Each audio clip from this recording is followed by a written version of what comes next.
you so much. Thank you very much. I bring with me the support of the American people.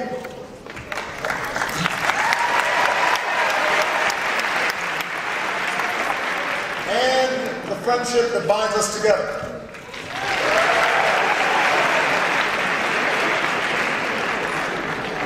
You know, over the last 2 days, I've reaffirmed the bonds between our countries with Prime Minister Netanyahu and President Perez. I've borne witness to the ancient history of the Jewish people at the shrine of the book. I've seen Israel's shining future, your scientists and your entrepreneurs. This is a nation of museums and patents, timeless holy sites. That means accepting our measure of sacrifice and struggle, just like previous generations. It means us working through generation after generation on behalf of that ideal of freedom. As Dr. Martin Luther King said on the day before he was killed, I may not get there with you, but I want you to know that we as a people will get to the promised land. So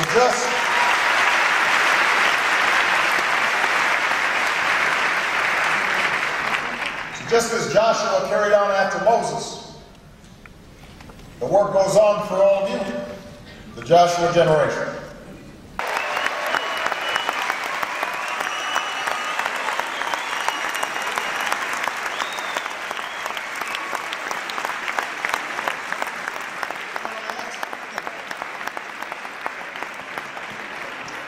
I have to say we actually arranged for that because it made me feel at home.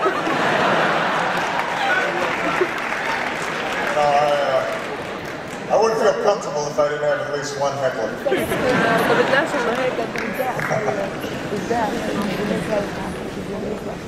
I'd like to focus on how we, and when I say we in particular, young people, can work together to make progress in 3 areas that will define our times: security, peace, and prosperity.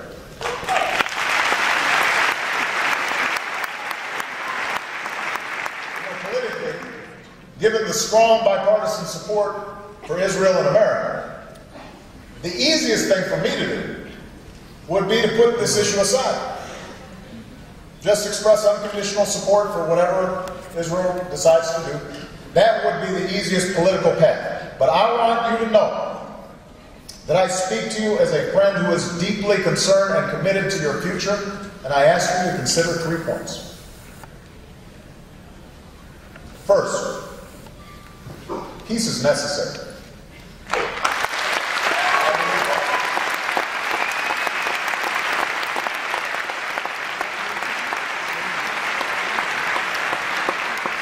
I believe that peace is the only path to true security.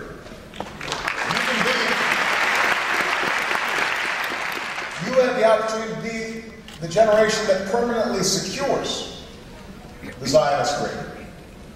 Or you can face a growing challenge to its future. Living their entire lives with the presence of a foreign army that controls the movements, not just of those young people, but their parents, their grandparents, every single day. It's not just when secular violence against Palestinians goes unpunished.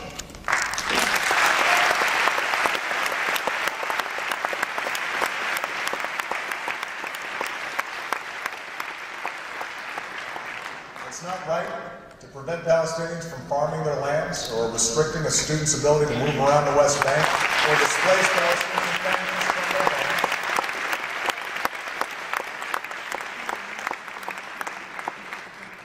Neither occupation nor expulsion is the answer.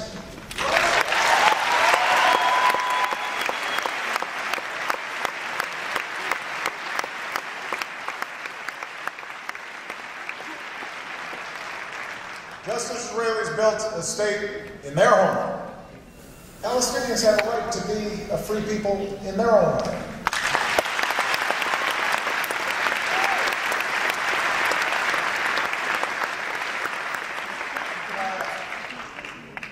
going off script here for a second, but before I came here, I met with a group of young Palestinians from the age of 15 to 22.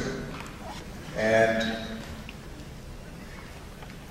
talking to them, they weren't that different from my daughters. They weren't that different from your daughters or sons. I honestly believe that if any Israeli parent sat down with those kids, they'd say, I want these kids to succeed.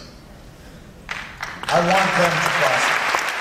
I want them to have opportunities just like my kids do.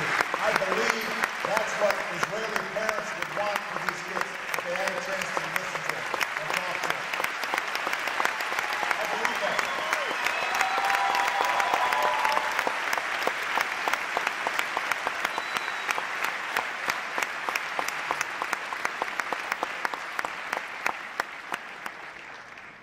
Now, only you can determine what kind of democracy you will have.